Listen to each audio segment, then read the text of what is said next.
Last week, we spoke on the labor of prayer, the actual prayer that's done not in the glory of the crowd, not before anybody, but it's done in private. It's done through work. It's done through commitment. And we consider this birthing work of prayer, striving for as long as it takes. As Elijah's servant went and looked, and he's like, there's no cloud. And Elijah's still there, and his servant went and looked. He's like, there's no cloud. And Elijah continued to strive in prayer, as most everyone else went about their business and moved on. What we're going to consider this week is something that may or may not be evident yet in our consideration of prayer. And some of us may already know about it, but it needs its due time in this series. If prayer is that name that we have given to our conversation with the divine, then part of prayer, like any good conversation, involves something that I can even struggle with at times. That sometimes I need to shut up and listen. I don't get to just talk and run my mouth all the time. Any good conversation involves engagement. And so I sometimes need to be quiet. And so far, we've generally been looking at the speaking half of prayer. The closest that we got to being quiet was the first step of intercession, when we didn't come with our agenda first, and we just kind of made ourselves this meeting place in a mystical manner where we would hold two things at once, and set aside our own words at that time. But now I want to begin to take a serious look at the side of prayer that involves our silence. This can come in two primary ways. Natural pauses can occur in the middle of talking, or we can have deliberate times of pure meditation where I have no intent to talk. I'm setting aside time to simply be in God's presence. Natural pauses, they involve speaking with God the same way as we would with any conversation, with an intent to share, but also to listen from the other party. We give them room to speak without interruption, and we let them genuinely be heard. A mutual, loving engagement between people takes place when both parties feel valued and known, and they've both been given a chance to be heard. During these natural pauses, we're creating room for active engagement in that mystical connection with God. We're creating space for a back and forth to occur. The second type of being quiet and even just listening is meditation. This is a bit different than active engagement, because we see in the talking and natural pausing style of prayer, if we're in a conversation, we see a back and forth. But with meditation, I am setting aside time to simply focus on God. First, just being in His presence. And secondly, then, I'm setting aside time for God in meditation for anything God may wish to tell me. Meditation is this intentional time when I will strive as hard as I can sometimes to sit in, focus on, and place my attention on God and fight distraction.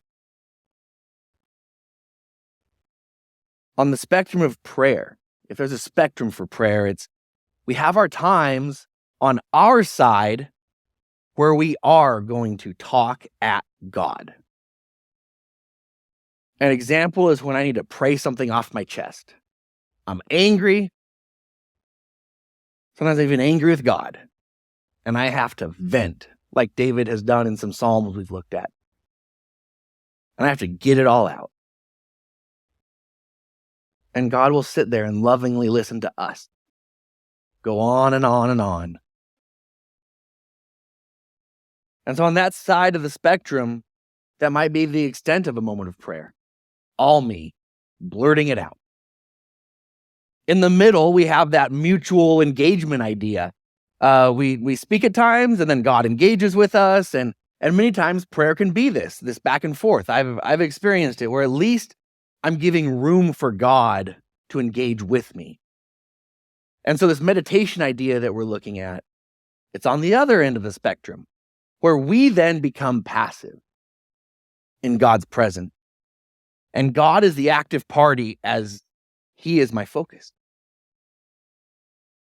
We're the ones giving Him our full attention, like He does for us on the other end of the spectrum.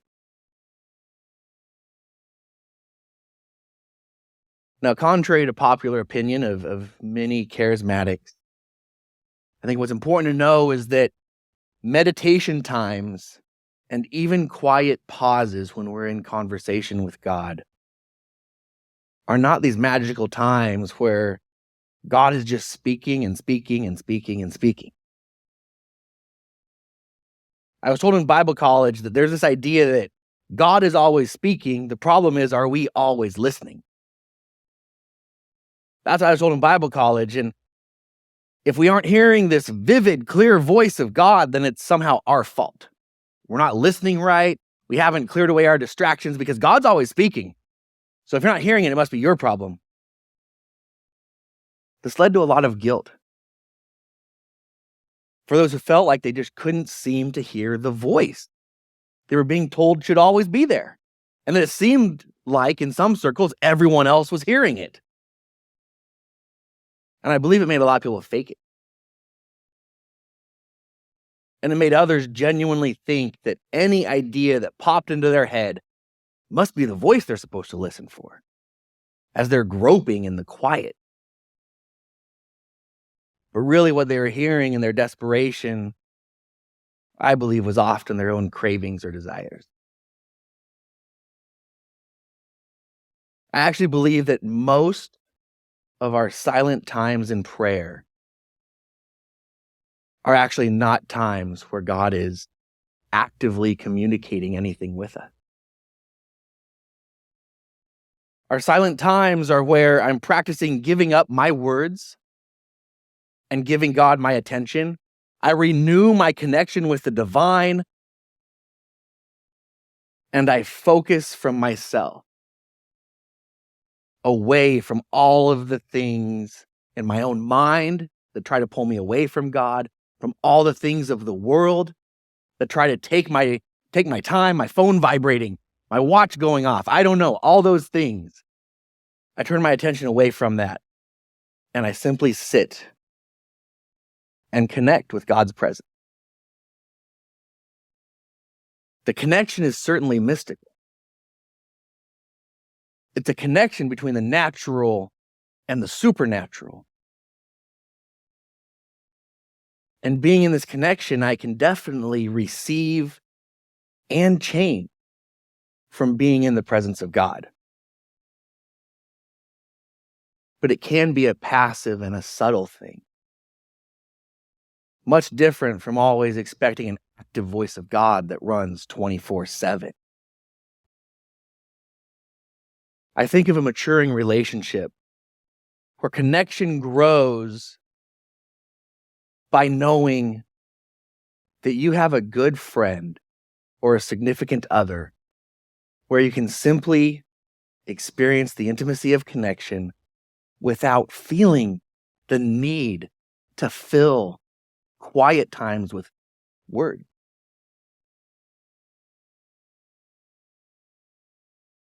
With a friend or a significant other like that, it can be invaluable that you have found someone to just sit with. What I'm trying to say here is that as long as I place myself simply in the relational presence of God, making quiet room for anything He may want to say beyond just being quiet together, there should be no guilt if God is saying nothing. There can simply be times where God doesn't have explicit communicating to do with us, except for hold us in his love and exist right there with us. God has shown through scripture and through many experiences up to this day that if he has something he needs us to hear, he will do what needs to be done for us to hear it. So we don't need to be afraid that we're going to miss something crucial that's going to bring a world-ending event. God will let his voice be heard when it needs to be heard. One such example of making room for God to speak when he does have something to say comes from Saul's conversion experience that leads to him becoming the Apostle Paul. Taking a look at this story, I believe, can reassure us that yes, God will let his voice be heard when it needs to be heard. And taking a look at these passages, I believe, actually help us see how to study scripture and pay attention to detail. There's 3 passages to look at related to Paul's conversion, and those are on this page here. The first is Acts chapter 9, verses 3 and 4. I'm sorry, it's actually verses 3 through 8. So this is Luke's account of Saul's conversion to Paul. It says, as he, this is Saul, was going along approaching Damascus, suddenly a light from heaven flashed around him. He fell to the ground and heard a voice saying to him, Saul, Saul, why are you persecuting me? So he said, Who are you, Lord? He replied, I am Jesus whom you are persecuting. But stand up and enter the city, and you will be told what you must do. Now the men who were traveling with him stood there speechless because they heard the voice, but saw no one. So Saul got up from the ground, but although his eyes were open, he could see nothing. Leading him by the hand, his companions brought him into Damascus. The next telling of it is in Acts chapter 22, verses 6 through 7. I'm sorry, 6 through 11. This is Paul's testimony. Paul says, as I was en route and near Damascus, about noon, a very bright light from heaven suddenly flashed around me. Then I fell to the ground and heard a voice saying to me, Saul, Saul, why are you persecuting me? I answered, Who are you, Lord? He said to me, I am Jesus the Nazarene, whom you are persecuting. Those who were with me saw the light, but did not understand the voice of the one who was speaking to me. So I asked, What should I do, Lord? The Lord said to me, Get up and go to Damascus, where you will be told about everything that you have been designated to do. Since I could not see because of the brilliance of that light, I came to Damascus, led by the hand of those who are with me. Paul tells his testimony one more time in Acts chapter 26, verses 12 through 14. Paul says, While doing this very thing, as I was going to Damascus with authority and complete power from the chief priest, about noon, along the road, Your Majesty, he's speaking to royalty here, I saw a light from heaven, brighter than the sun, shining everywhere around me and those traveling with me. When we had all fallen to the ground, I heard a voice saying to me in Aramaic, Saul, Saul, why are you persecuting me? And it goes on. I would dare to sum up the stereotypical understanding of this story as Saul is heading to Damascus on the back of a horse. Boom. Light goes off. Saul falls off the horse, ends up on his back. Jesus speaks to Paul, and Paul is born out of this. In fact, there's multiple classic works of art that depict some kind of this image. Something like Paul laying on the ground, a horse rearing up, and his companions in shock, trying to control a horse or help Paul up. There's many classic depictions of this. But what's the first thing that you notice is missing here? A horse. Or any other animal for riding. Like even a donkey. In fact, if there was a horse, here's the one thing that you can consider. If he was riding, Paul wouldn't have had to have been led by the hand, because they could have put him back on the saddle, and the animal would have followed the other animals as they continued on to Damascus. So it's important to pay attention to the detail that's actually in Scripture. So now we have Saul. Let's try this again. Without a horse, he's walking to Damascus. And boom, in the middle of walking, a light goes off. Saul falls down. Are we closer? I don't think so.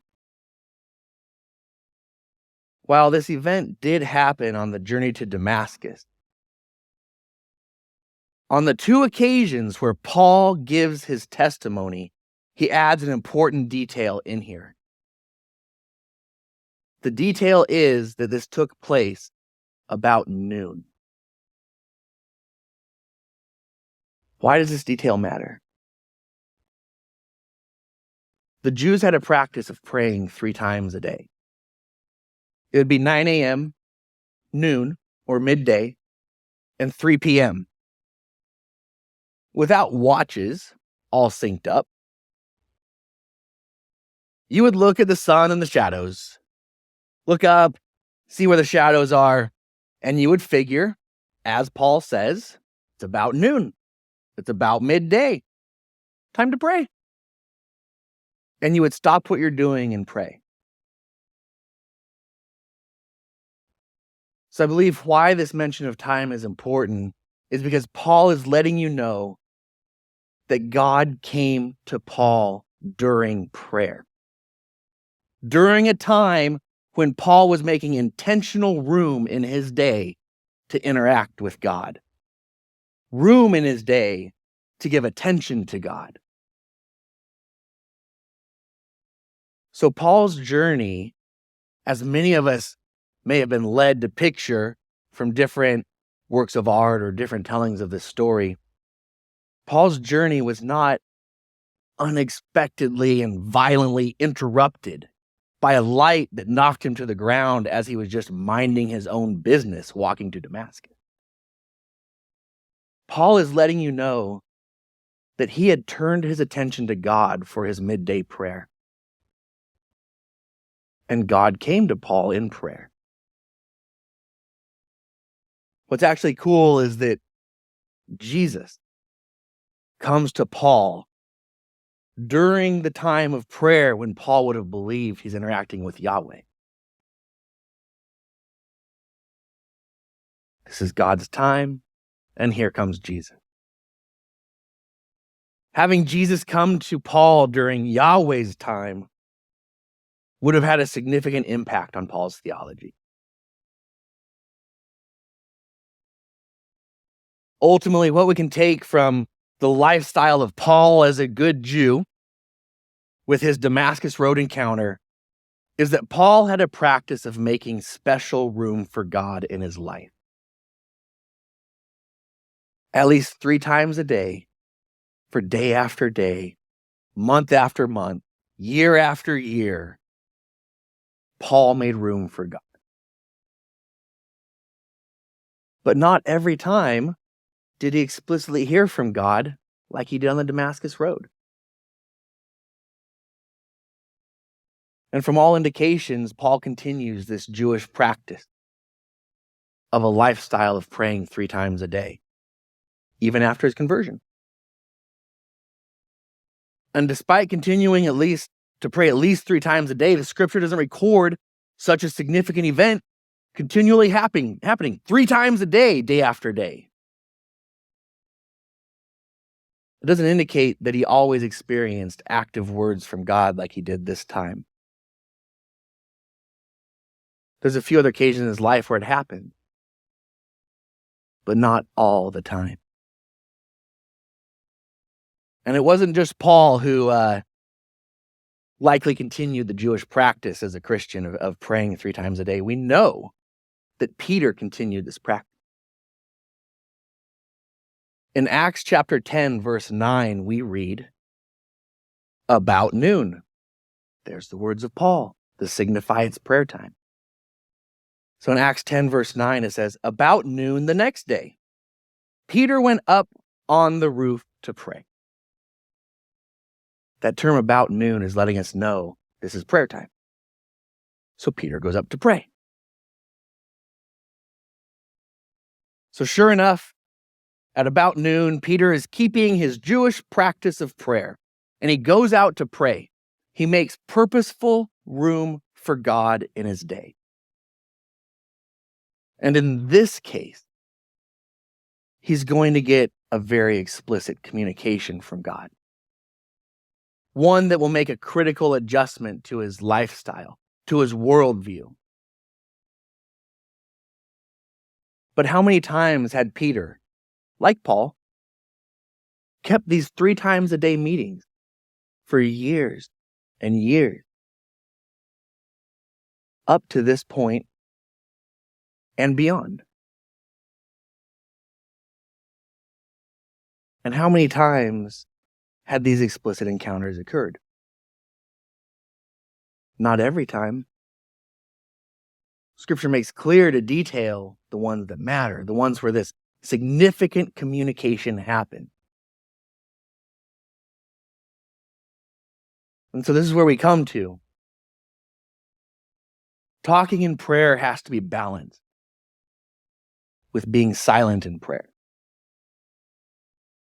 Being silent in prayer can come from natural pauses during times of engagement. This is likely how Paul's prayer on the road to Damascus occurred. It's about noon. It's time to pray. Paul would have had his things that he would have prayed to God. But God interrupts and speaks to Paul. Paul makes room to say, oh, maybe I should be quiet right now and listen to God. We have an engagement to take care of. Silence in prayer, though, can also come through intentional times of meditation. Our prayer times, and especially quiet times in that prayer, is where we deliberately make room for God in our lives. In case he wants to make himself explicitly heard. And like Paul and Peter, we can hear from him in these times. But like Paul and Peter, I believe there can be hundreds of times where God simply isn't communicating. So we should give God our silence. And it's a purposeful time of turning off our stuff and giving time to God. But we shouldn't feel guilt if we're not hearing some radio station that's meant to be broadcasting 24/7. It's the relationship that's there 24/7. And like any quality relationship, the company can come to mean so much that it's often even more valuable than trying to fill the time with words. My wife's gone for the next couple weeks. And so I'm a bachelor for a little bit. And it's interesting how, for granted, you just simply take someone's presence.